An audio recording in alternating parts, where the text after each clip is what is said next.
Les dernières minutes d'attente sont quasiment insoutenables. Avec son portable dans les mains, Vita, cette Ukrainienne installée en France, mariée à un Français, trépigne d'impatience quand soudain, elle aperçoit sa mère, sa belle-sœur et ses neveux dans le hall de l'aéroport.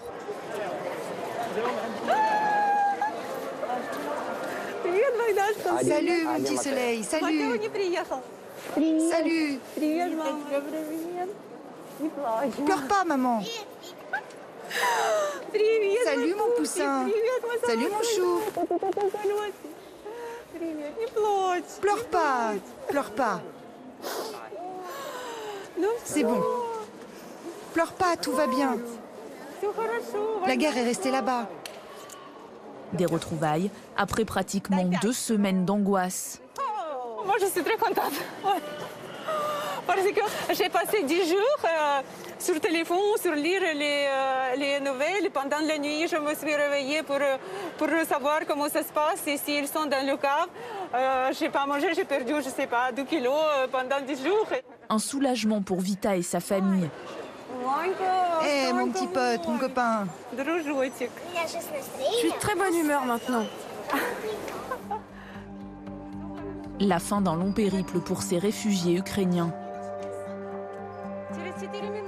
Tous les 4 sont partis de Mykolaiv, dans le sud de l'Ukraine, vendredi dernier. Ils ont roulé jusqu'en Moldavie, avant de passer en Roumanie et de prendre l'avion pour la France. C'est là qu'habitent Vita et son mari. Et c'est chez eux, en région parisienne, que toute la famille vient se mettre à l'abri.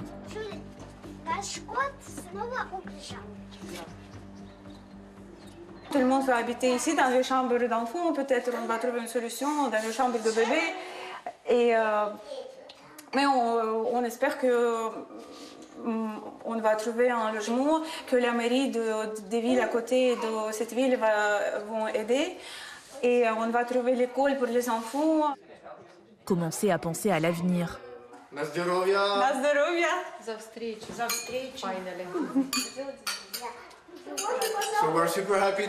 On est vraiment heureux que vous soyez là. Je me sens en sécurité ici avec les gens qui comptent le plus pour moi, ma famille. Mais mon père est resté là-bas avec mon chat. Je comprends, c'est normal qu'il ne vienne pas avec nous, mais je pense que c'est un homme fort. Tout ira bien pour lui.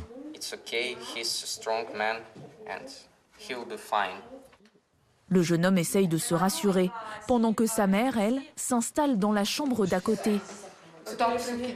On a jeté tout dans le sac, comme ça. On a préparé les affaires tellement vite. À l'intérieur de sa valise, elle n'a pas oublié l'essentiel, des photos de son mari. Tout se passera bien. Pendant les 10 derniers jours, quand on descendait chaque jour, matin et soir dans la cave, qu'on courait se mettre à l'abri avec toute la famille, on avait très peur. Je ressentais de la peine pour tout notre pays. On s'inquiétait vraiment. Et puis mon mari a dit qu'il fallait partir. Alors nous avons pris cette décision parce que la sécurité des enfants, c'est le plus important pour nous.